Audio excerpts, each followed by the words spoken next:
grow up with the NES, PlayStation, Star Wars, cartoons, and 80s TV? Do you like to think who would win in a fight between Batman and the Master Chief? Comics, games, movies, music, and TV, they're gonna tell you everything you need. Superheroes or not, they got your back. They're gonna save the world of geeks.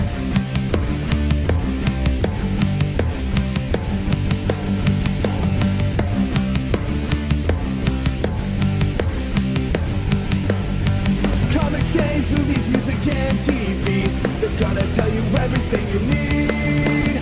Superheroes or not, they got your back. They're gonna save the world of This Week in Geek. This Week in Geek. Hello, hope everybody had a interesting, reflective, and exciting, relaxing, whatever you want to call it, long weekend, whether it be 4th of July in the States, Canada Day in Canada, or just a regular weekend wherever you live in the world. We took time off last week to just sort of decompress and collect stuff because there wasn't going to be enough reviews or news for a show last week in particular, and then this week as well, with everything sort of scattering to the winds when it comes to slower weeks. We're not obviously covering any major stories this week. We've decided again to take the week off of the news per se and just do sort of a combined, the reviews we would have had from last week as well as the reviews from this week. And we should be back with a regular news show this following week. And I know the show's coming out a day late, but that's because we took the 4-day weekend sort of as a holiday, being that Friday was the holiday in Canada, Monday was the holiday in the States, and we wanted to sort of put our feet up and just relax. So Birdman has a couple reviews that are going to be appearing in this show. Let me see what he submitted. The Capcom Fighting Collection. He has a PS5 review of that, as well as the Fire Emblem 3 Hopes for Nintendo Switch. I shall be providing a few reviews as well. I shall have a review of Disgaea 6th Complete Edition. I'll have a review of some board games, I believe. Depends on when I have this segment recorded. We'll also have a review of what else did I cover? I covered a fair amount of stuff in the last couple of weeks, just sort of figuring out the order in which they should be released. Oh yes, the Starship Troopers Terran Command. That'll be in here. Maybe a couple others. It's all going to depend. We might save a few for next week if we're unsure if there's going to be more stuff coming. And there should be a Mill Creek roundup either now or in next week's show. So without further ado, let's get into the reviews. We'll sort of alternate between myself and Michael, and I'll come back at the end here and give a bit of an update on content, what's coming, and we can look forward to discussing a little later on in the programming as the summer rolls on. Basically, use the geeks. Leave me alone, geek boy. Holy shit, you geeks are badass.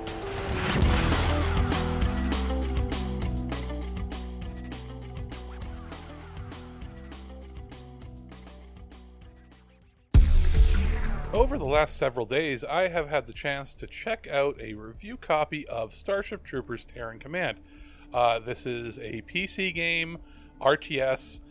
Been a while since I've played an RTS that felt like an old school RTS with just a dash of quality of life upgrades to modern days where it makes things a little easier to play and a little more intuitive.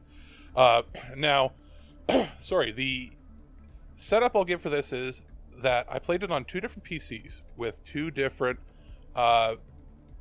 makeups of hardware, both of which are not by any means like super high-end PCs, but I wanted to see just sort of how it played and if it was compatible and so on.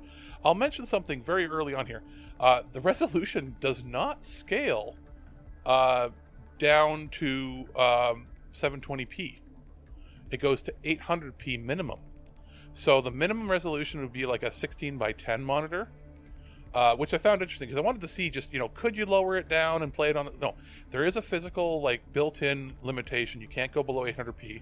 But you can go to much higher resolutions, obviously. But I wanted to see because first I wanted to try it in my Acer computer, which is an 8th gen Intel i5. Was it 8500 or 80, whatever it is? The mid-range 8th gen. I think that's what it is. Regardless, a KB Lake processor, which was, a computer I bought just before the pandemic hit, and I think I paid like $400 for it. It was new, and it had, it was the lowest end computer you could get that you could pop in an extra video card if you wanted to. But I wanted to see if I could get it to run an integrated graphics, and no. If you could drop it to 720, probably, but luckily, what I have done with that low-end PC, which is my podcasting PC, is I have popped in a GTX 1050, which is the lower card that I have that I use for when we get promo videos and stuff to re-encode using NVENC and all. And it's your base level, can handle anything at 720p max settings or a 1080p low to medium on older games. Can't really handle modern games, but it's like the base standard for like what you want as a low-end card that works, that you could actually obtain during the pandemic. I've just had it for a while, and lo and behold, that's the minimum graphical requirements that they recommend. So popping that in, I was able to play the game at 1080p, mix of medium and low settings. It's a pretty good looking game overall. It doesn't require super high-end graphics, but it does look good obviously when you crank it up a little bit, but it plays well on that computer. And then I moved, after about a half hour to an hour of playing there, I moved over to my main PC, which is in the bedroom, which I use for media consumption, also some gaming, since I moved some things around and got a good controller for the PC, and I have a wireless mouse and keyboard. And that's my Frankenstein PC, or as I call it, the Frankensteiner, because that PC has a 3 generation ago computer case. It has my Blu-ray reader and burner that I bought in 2014, I think 2014 or 2013. It's the one piece of hardware that I'm going to keep moving from case to case until I eventually can't. It's got that. It's got a multi generation old motherboard, but does support NVMe. So I've got NVMe drives in there. It's got a Wi-Fi 6 adapter with Bluetooth that I popped in to get a better antenna.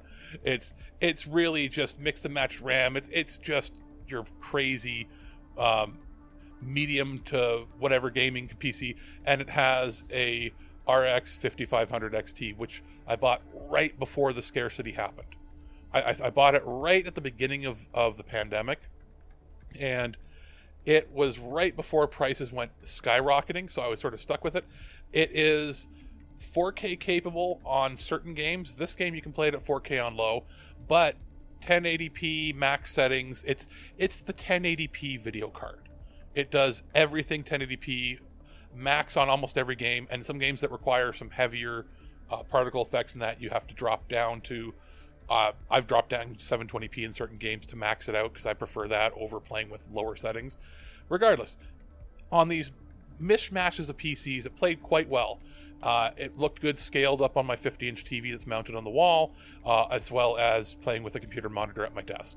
As far as being an RTS, it's solid. I didn't have any crashes. The audio and the atmosphere and feel is very Starship Troopers.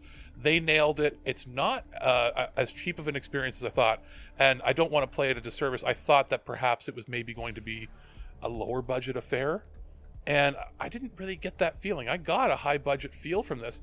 It's a solid RTS game. It's not going to scare off newcomers. There's some slightly buggy aspects that can be fixed. The controls can be a little futzy. You got to futz around with it a little bit. The AI can be difficult and sometimes unfair, and that happens in RTSs. Balancing can come later on, but it is a pretty deep experience. It has the exact feel of Starship Troopers the movie, and it's fun to see a really good, unique RTS back on the playing field again. I'm happy with it. I think you probably will be too. And it's good to know that it plays on pretty much any modern hardware in the last 5-6 years that you throw at it. This is a fair request, and I promise I will not judge any person only as a teenager, and that this is no more right than saying all teenagers are drunken dope addicts or glue sniffers.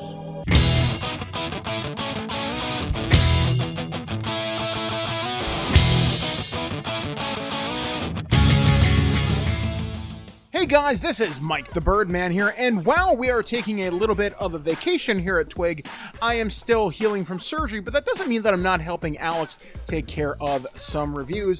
And I have a game that was sent to us by the good folks over at Capcom, and this is one that I've been looking forward to since it was announced a while back. I'm talking about the Capcom Fighting Collection. This is something I've been looking forward to for so long because I owned a good chunk of these games on original arcade CPS2 hardware. Of dubious legality, I found out later, but this was the first engagement gift that my wife gave me. She gave me an arcade CPS2 machine that had 18 games on the board, and a good chunk of those games are actually here. So the games that are going to be represented in this collection are Darkstalkers, The Night Warriors, Darkstalkers Revenge, the Japanese Vampire Savior, The Lord of Vampire, Vampire Hunter 2, Darkstalkers Revenge, and then finally Vampire Savior, The Lord of Vampire. But we're also getting Pocket Fighter, Super Puzzle Fighter 2 Turbo, Super Gem Fighter Mini Mix. The other games that are also included are Cyberbots, Full Metal Madness, Red Earth, and Hyper Street Fighter 2, the Anniversary Edition. I spent a lot of my time with this in the Darkstalkers games because my character is Felicia, probably for obvious reasons, but it was so cool to go back and play this. And one of the things I really want to point out is in like each game you can see what version of the hardware it is, whether you're playing the American or the Japanese thing, but you can go into the hardware settings of each game and assign buttons to do different things. You might be thinking, oh, big deal, I can change a punch or a kick. No, you can set your specials to certain buttons, and I think you can disable that in like online play. But if you're just horsing around online, and if you just want to click L3, because I'm playing this on PlayStation 4 or 5, having your EX combo be able to just be executed at the touch of a button is so unbelievably convenient. It doesn't make you a better player, but if you're just messing around at home, that is a lot of fun. I was so impressed with that. Plus, there's tons of different filters, there's different options for how the game can be displayed, be it full screen, 4:3, the original resolution. You can put different arcade marquees on the side. Some of those are really, really, really, really neat. It was just such a blast from the past to be able to play the Darkstalkers games again, and I completely forgot there was a robot in there, and it's nice being able to see these on a true 55-inch television as opposed to the arcade monitor. And you know, you could argue that takes away from the experience, but this is lovingly done. It looks fantastic. It sounds great. I had a really, really fun time. Plus, you can save, too, which is kind of cool and something that I've never really seen before in a fighting game collection. Some of the other games here, I have never played any of the Pocket Fighter things. I am still terrible at those types of games. I mean, I suck at columns, so what did I expect here? But no, that was really cool, and I always kind of wondered where that came from, because I remember these games being released on the PlayStation 1. I think I might have owned one on the PSP at one point. But yeah, that was a true blast from the past. Obviously, you get Street Fighter here. It would have been cool if we'd gotten Third Strike and gotten all three of those games, like Street Fighter 3, whatever the second one was called, and then Third Strike. That would have been really, really, really nice. But you're also getting some Capcom oddities. There's that like cyber fighting game where you basically fight with mechs. You're getting Red Earth, and the last time I can remember that one getting ported was like a fighting game collection, I want to say, that came out on the Xbox, if I'm remembering it right. Yeah, like ultimately I think the big reason to get this is Darkstalkers. That's so worth it. Plus, one of the other really cool things here is they have like achievements like clear the game with like this thing, do this super move. Like I know one of them, you have to use the mummy from Darkstalkers, turn somebody into something. But there might be like break an object in like Street Fighter or something like that. It's cool. Like I ultimately had a really, really, really fun time. And Capcom, I know you're listening because I'm sending you this coverage. I'm going to make a request to you. I want you to do more of these. If you told me we are getting every CPS2 era Marvel game, like I'm talking X-Men Children of the Atom, Marvel Superheroes, X-Men versus Street Fighter, Capcom versus Street Fighter, Marvel versus Capcom, etc., etc., etc. Take my money now, and probably my firstborn, and I might be willing to offer you my immortal soul. I am so thrilled that I get this. I wish I still had an arcade fight stick to really play with this, but it plays fine on a standard controller. I loved it. So Capcom, this is most certainly a winner. If you've always wanted to check out the Darkstalkers games, this is a wonderful way to do it. And playing the Japanese exclusive, basically Darkstalkers 3, that's pretty neat. I wish the endings were translated, and then fighting a god fetus is a thing, and then trying out the other games that you've probably never even heard of before. That's cool. I sincerely appreciate this collection. The Capcom Fighting Collection gets a strong recommendation from us here at ThisWeekInGeek.net.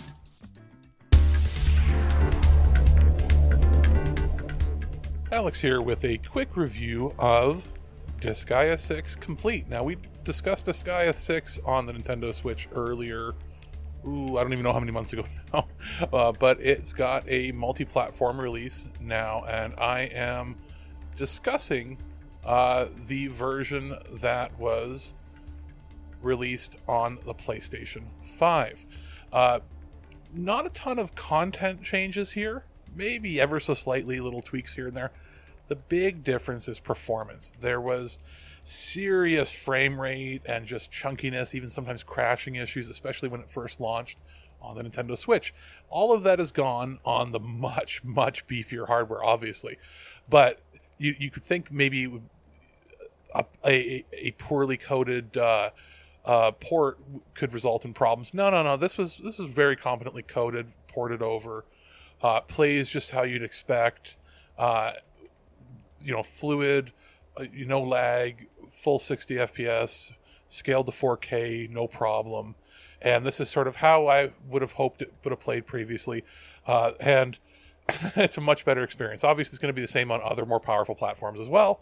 So if you're somebody who was on the fence about playing because you're worried about the performance issues that you would have encountered on the Switch, which, let's be real, Switch it's at the end of its life cycle of what it can do with hitting proper frame rates on modern games. I mean, unless the game is built from the ground up using Switch's own internal development tools, it's pretty hard to hit anything directly. What I'll say here is, like, on the Switch, you were looking at like 720p, barely hitting 30 FPS in some parts, whether it docked or portable at the time, and that was my biggest gripe, was the performance issues.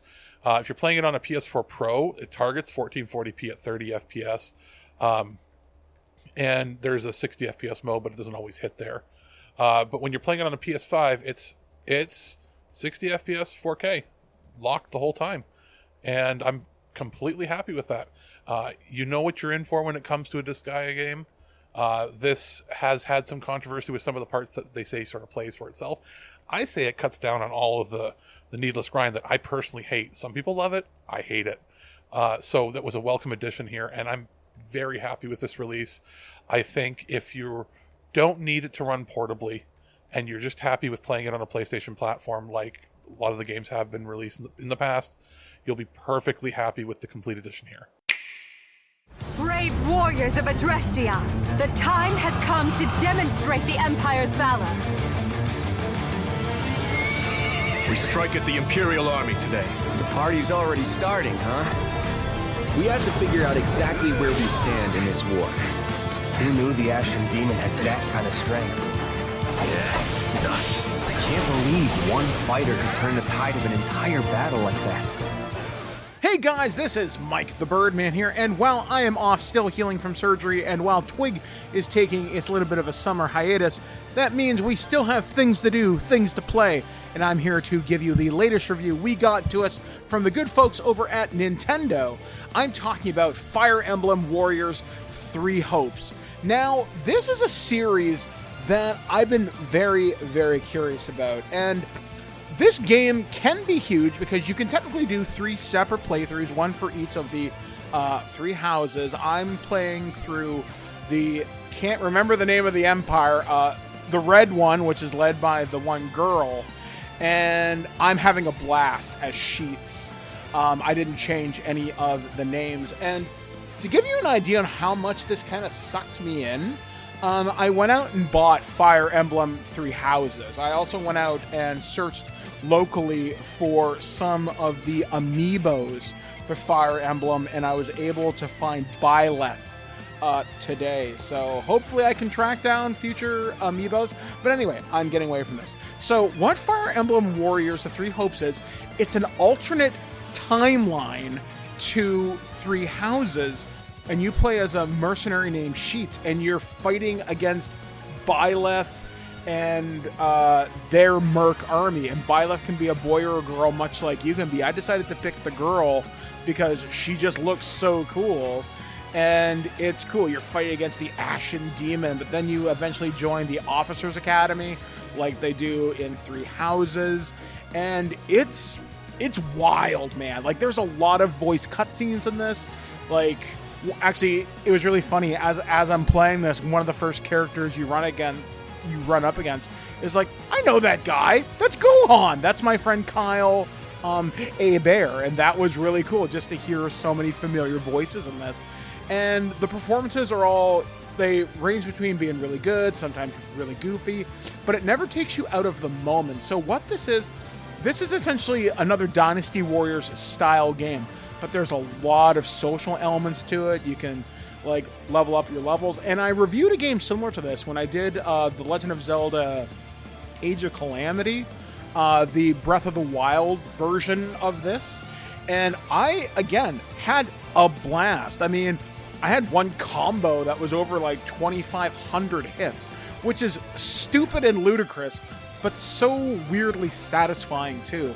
And it's so much fun. Like, if you're into the Fire Emblem jam and that whole entire world, this is something for you. I mean, I'm starting to get more into these Dynasty Warrior style games. Like I said, I had a lot of fun with Age of Calamity.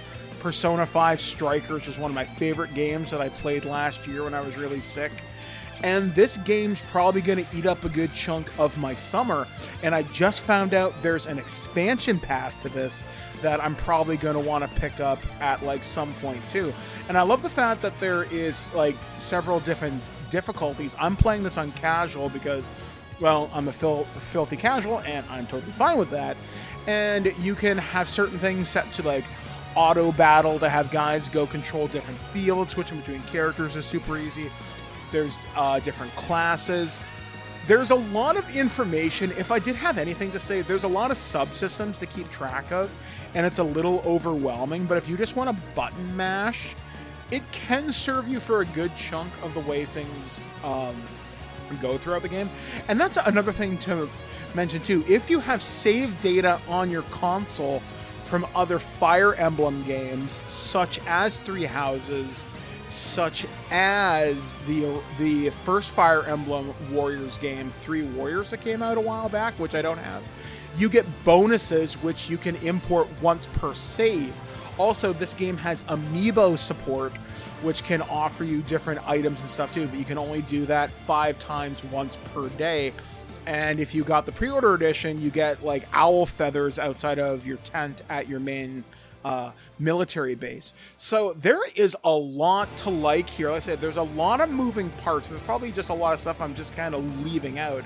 But the experience, it's fun. And these are the type of games that you either love or you hate, but with a recognizable IP on it, with a really good team working on it, I think Nintendo has a pretty solid winner. I mean, if you really liked Three Houses and you want to experience an alternate timeline as to what happens there, this is neat. And if it can get me in the mood to check out a game genre I'm typically not into, because I know Fire Emblem Three Houses is not going to be like this, and I have friends of mine that rave about it. I think Alex did here on the show when that game initially came out. It's something I'm going to be keeping my eye on, so I'm looking forward to changing the landscape of this continent as I change the landscape of getting rid between the aristocracy and the nobles and the common people. That's really neat. I really got sucked into this. And plus, some of the characters are cool. Like, my favorite character I have support me is a girl named Petra, because she looks cool. That's another thing, too. Before we go here, character designs in this are friggin' badass, and I love it. But gameplay, solid. It's fun. If you like these style of games, you know exactly what you're getting into. There's a lot of good quality of life stuff, so you don't get buried in menus. It's fun. So, Fire Emblem Warriors, the Three Hopes rather, is fantastic. You should absolutely pick this up for your Nintendo Switch if you're into the Fire Emblem franchise. Where do these powers come from? Power itself is neutral. The good or evil comes from the one who wields it. One day that sword might overtake me, and I'll turn into a monster. Not so fast, you two.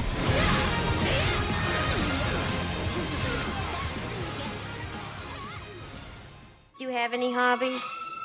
I collect spores, molds, and fungus. Hold that thought. It's crapper time.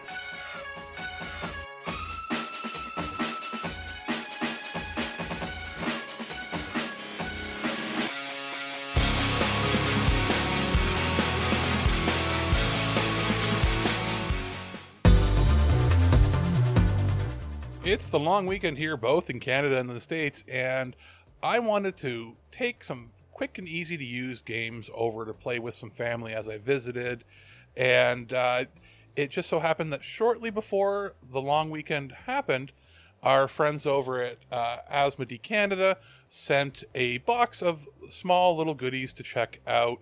As far as what I ended up playing, I wanted to pick out specifically when they said, hey, is there any games that you guys would be interested in checking out and covering and reviewing? And I said, yeah, I'd like to check out some stuff that is easy to pick up and play with family, all ages, that is collaborative, maybe makes you want to play more story-based games where you not story-based as in you're playing a narrative, but that you make up the narrative as you go along. Do you have stuff like that? Do you have games that we could check out that would be easy to pick up, easy to clean up, that you could play indoors or outdoors? And they said, yeah, we've got a few. Check out our little catalog here. And I said, okay, let's see, what can I play that is easy to teach any kids? If I have my little cousins come over, or little, my cousins have little kids themselves. And I thought, okay, what do you have on this list here? What do you have that we could totally just pick up and a 5-year-old could pick up and would be interested in at the same time as any adult could pick up and not be completely bored with? And it was kind of interesting because there's a fair big variety of what they've got.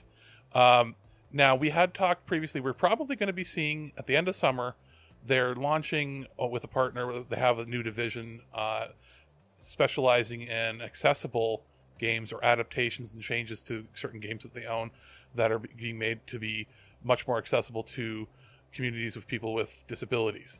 And we are probably going to be talking with someone over at that team as we get closer to it sometime in August. Maybe even when I'm on my personal break, I'll probably come back and do a discussion when that happens. But until those games are ready to go out and there's review samples and there's stuff that they can actually share, there had to be stuff that, we could check out now. So what we got was a game called, there's actually a few different ones. Which one should I start with here? We'll start with Spot It. There's Spot It Beach and Spot It Camping.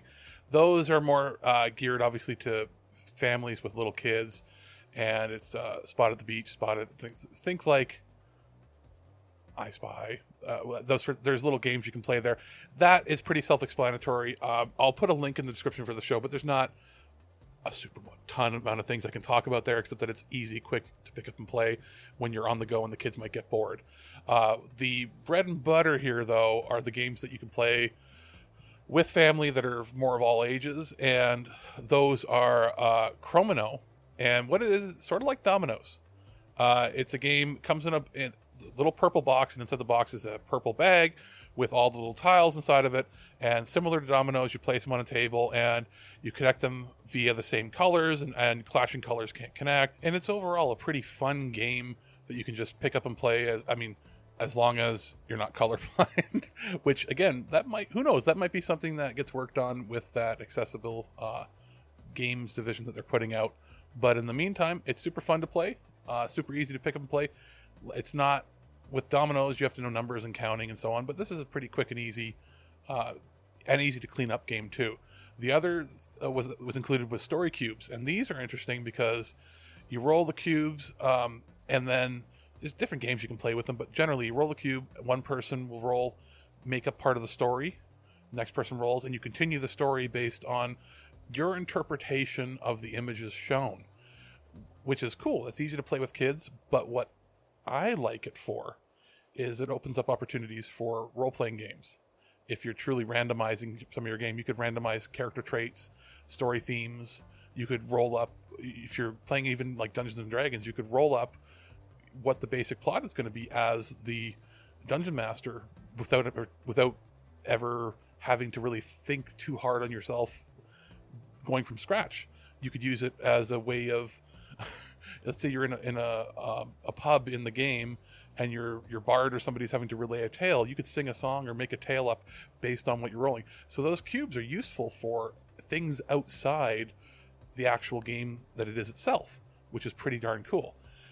So that I had a little bit of fun trying those out with family. I'll try to do more with Birdman actually as we go along. But yeah, that's sort of just an overview of them. I'll put links in the description. They're pretty sweet, and we'll see more from Asmodee Canada in the future. Those magnificent bastards! Color me kooky, but something very odd is going on around here. You're not allowed to talk anymore. And that's going to do it for the show this week. What do we have coming up? Well, as of tomorrow/Wednesday, we should have... Let me see the order in which I put them. We have a few episodes that we recorded in the last month or so that we are sort of cycling through. We have the Loose Cannon on Running Scared and Dead Heat. That was the last episode we recorded with Birdman of anything, I think, before he went on his hiatus for surgery and is now obviously recovering. You've probably seen a fair amount of social media posts of him getting out and about, ups and downs, mostly ups of being able to have the freedom to go out a little more than he ever has since probably 2015. So, good on him. He's having the time of his life of the decade, if that makes any sense right now. And we were hoping to have him back to do a discussion on a roundtable on like everything that happened for the not E3, all the summer game announcements. In talking with him, he's not caught up. He just hasn't had the interest, he said. It's not that he's not interested in doing more podcasts. It's just while he's on his hiatus, he has not really had the interest. He's been more interested in getting outside and doing summer stuff, which makes sense. I mean, he needs it. He deserves it. But it also means that there is not really a point in having him do a roundtable with us just yet, because he only knows a couple things that I fed him. He hasn't really seen or had an interest absorbed in everything. So I'm going to put together a highlights of everything we sort of talked about already, cut out all the extra, fluff that we didn't need in those presentations, have him watch it, and then maybe in a few weeks when he gets back, we'll do a roundtable discussion and mix it in with maybe our halfway point for the year. What's gaming been like? What are we looking forward to in the fall? That sort of stuff. And we'll do that as in a few weeks or so when he gets ready for that. As far as anything else is concerned, we still have loose cannons. I have about, let me think, 3 or 4 ideas for loose cannon to come. I'll be recording maybe a couple of them with Aaron in the next few weeks.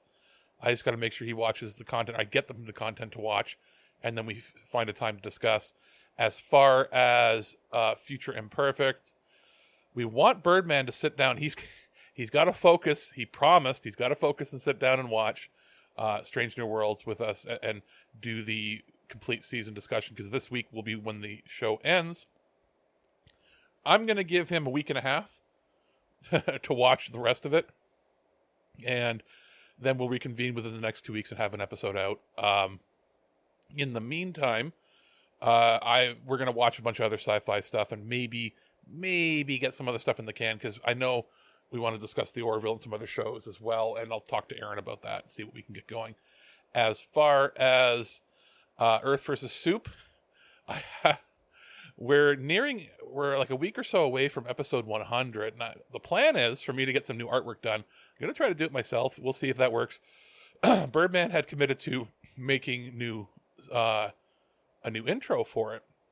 And hopefully he's able to get that and figure that out. If not, maybe I'll try to piece something together, because we want to give it its own category. It's had so many episodes now that it doesn't really fit under the Future Imperfect banner as the B show. It's its own show, obviously. And not to mention, I've got like another 45 episodes to edit, because Aaron and Darlene are podcasting machines. And by the time episode 100 is out, we're going to have a whole year's worth of episodes in the backlog for me to edit and schedule and produce. And I've been holding off doing them. I've been doing them week by week instead of doing like batches of 10 or 20 at a time, scheduling them like I was previously, because I wanted to wait till I had new artwork, had new music to go with it, so I could start editing them that way. So after episode 100, they're all the same, and there'll be a new category on the website. So if you want to just find them directly, they'll be listed there. I'll also manually go through. I think it'll be an easy job. If it's not, knock on wood, I will go and find the previous episodes based on their tags, and I will put them all in the new category, and I'll mass change the artwork on the site. It won't change the artwork, obviously, on anything published to the podcatchers or to YouTube, but the website will have all the same artwork for all those episodes. That's sort of the big project for the summer right now. And then obviously more artwork for different things and more music and sound bites. Birdman and I are talking about doing that, so that maybe getting closer to October when we relaunched the site last time, maybe then we'll have, or at least by the new year, new art and new sound bites and new music for everything, because we're trying to be realistic with our timelines on it. And then as far as anything else, we have this week the final debrief of our Stargate Twig, SG Twig live action role-playing, actual role-play podcast on the Stargate RPG from Wyvern Games. That is it for now. The next game we're going to take a few week break. And either when I'm back, probably, I'm taking my few week break in August. When we're back near the end of August is when we'll probably run a game. I'm going to take the time to read up on the Power Rangers game, and we'll run a 4 to 5 hour, maybe, anywhere from 3 to 5 hours, depending on how long it takes to run the module that comes with the game when you buy the Geekmaster screen. I might alter some things slightly, and I'll Game Master it so Birdman can finally play again, and that'll be an interim game. We might run a couple of these one-offs where it's like 4-hour game or 3-hour game, and then we'll get back to Stargate or another long-form type thing probably in the new year. Birdman is thinking in the fall. It's probably not going to happen. We're probably going to run a bunch of these as the holidays and everything come by, and we're probably going to have one longer form, 13 or 14 episodes, seasons per year, and then have one-offs in between, which is a good balance so that we don't get burnt out playing the same game over and over again. And as far as other games that we're looking forward to talking about, there's some coming on the horizon. I'm trying to clear my slate because I'm reasonably sure I'll be reviewing Live Alive, and then like a week later, Xenoblade Chronicles 3. And if any indication as to how we've been receiving review copies in the last year and a half or so has been, we're not really getting them before launch. We're getting them day of release. And for RPGs, Live Alive might be a little easier to marathon through in a couple days, but it was like 70 to 100 hours, even for me, who's somebody who can pretty much marathon most RPGs, even if there isn't like an easy mode for Xenoblade 2. Xenoblade 3 might be over a week till I can complete it, just based on physical time. So it's going to be busy. I'm excited. And then we have more RPGs and other games coming. I think we're going to be getting a copy or two of Saints Row. If I take a quick look here, let's pull up the old list. I've got a spreadsheet that I've made of games that either we've put in requests for or games that we believe we're going to get.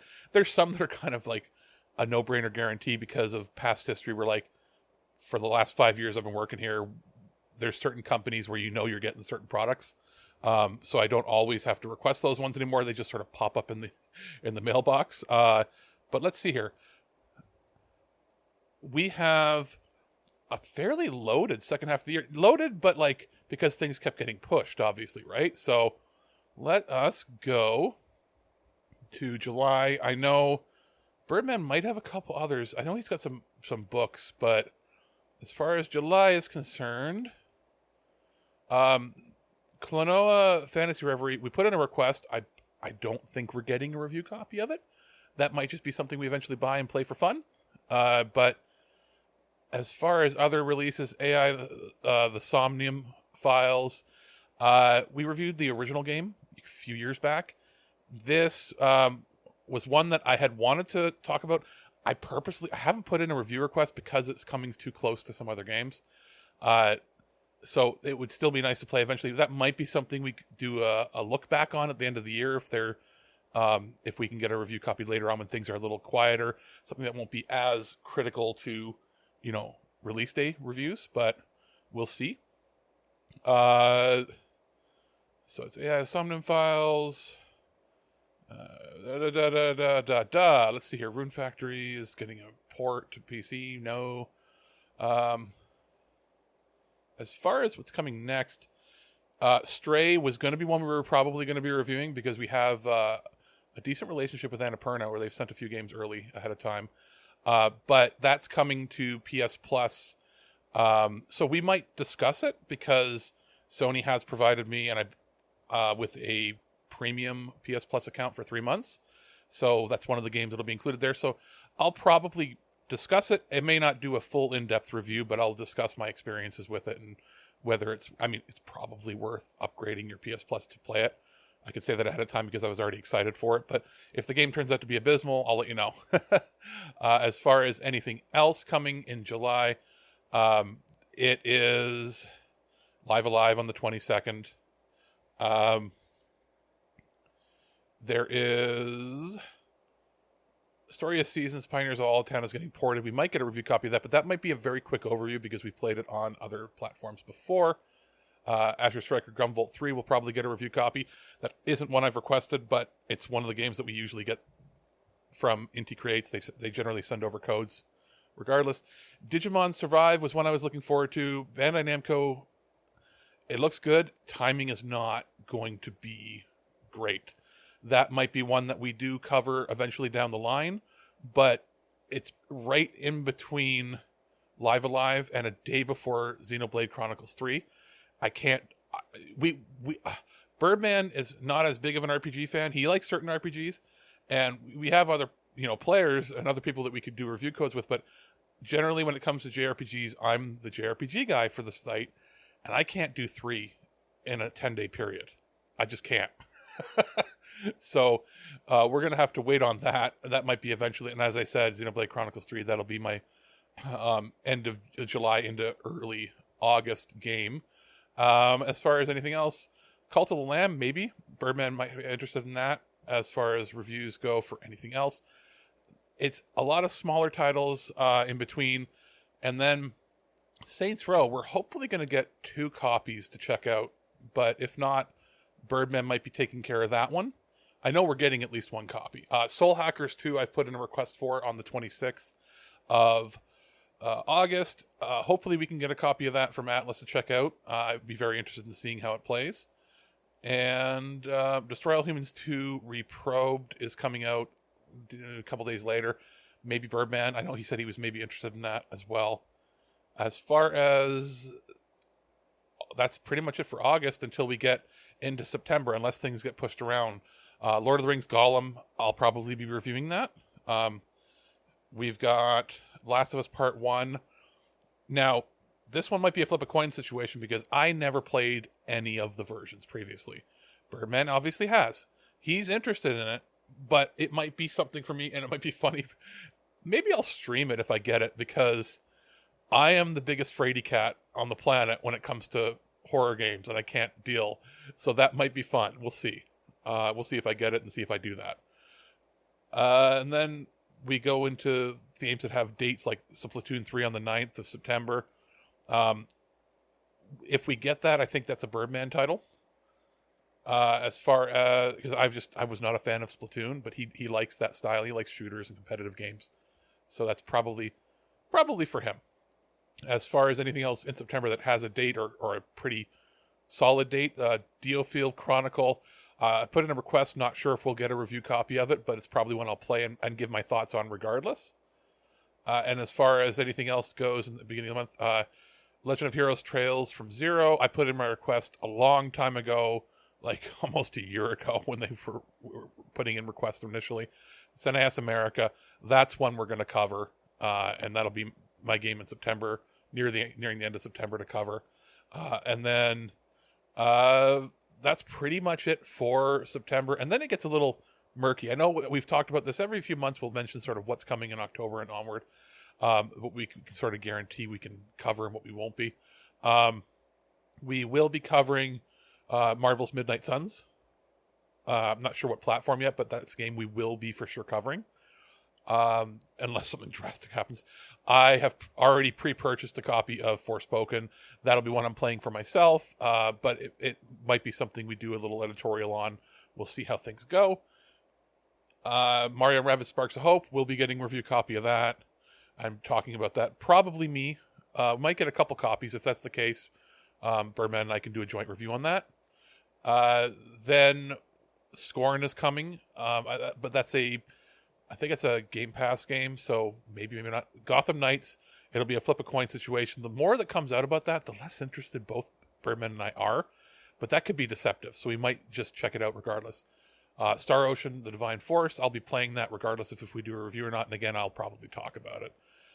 We have, because it comes out a day before Call of Duty Modern Warfare 2, which Birdman and I will be doing a joint review on. That'll be the 4th joint review we've done on the Call of Duty franchise. We'll see how this stacks up. Hopefully a lot better than last year's game. I'm somebody who... Birdman really loved Modern Warfare 1, the remake. I really loved Cold War. He and I both did not like Vanguard. So hopefully this is a return. Anything else that's confirmed for the rest of the year, you're getting into like Pokemon and stuff, and that's pretty much a guarantee. Nothing else has a confirmed date, so that's far down the line, but we're sort of hipping and hopping back and forth where Birdman and I are taking on 1 or 2 major reviews per month, and if something small comes in between, we'll cover it, but we're trying to not overload either one of us with too many at once, especially when it seems like a lot of time-consuming JRPG heavy games are coming all at once right now. I'm glad some things have been pushed or moved around a little bit, and we'll see how it goes. But the end of July is going to be pretty interesting for my time management. So it's going to coincide with me taking a break in the beginning of August. I'll probably get my review and discussion done of Xenoblade Chronicles 3, and that's when I'll take my 2 to 3 week break. And I'll need that to sort of decompress. I'll still be running the back end stuff on the site, but I won't have to be meeting certain deadlines for editorial discussions and reviews and so on and so forth. And thus ends our little peek into what's coming on the show. I know it was a shorter show because it was just a review show, but We'll be back with some news in the following week. We're going to try to keep it lighthearted and less political, because there's been a lot of crazy stuff outside of geek news happening in the world, as everybody knows. So we don't want to become just a political commentary site, because Birdman has his political advocacy on his personal stuff online, and the show itself and the podcast itself, while remaining very left-leaning, obviously, just from the content and the friends and connections we've all made, we don't want to make this just another politically angry show. If there's something that very pertains to gaming or news or like entertainment media, we'll talk about it. But we don't want to just devolve into grumpy, angry people yelling at things, because that's not what this show is about. So that's going to do it for this week. I'll be back at the beginning of next week, and hopefully Birdman will be back with some content with us very, very soon. At no point in your rambling, incoherent response were you even close to anything that could be considered a rational thought. Thanks for listening to this episode of This Week in Geek. Hungry for more? Check out our website at thisweekingeek.net. You can subscribe to the podcast, browse our Twitter and Instagram, and leave your thoughts on today's topics. If you'd like to give us some feedback, send us an email at feedback@thisweekingeek.net. Tune in next time, and remember, lower your shields and surrender your listenership. We would be honored if you would join us. Thank you for your cooperation. Good night.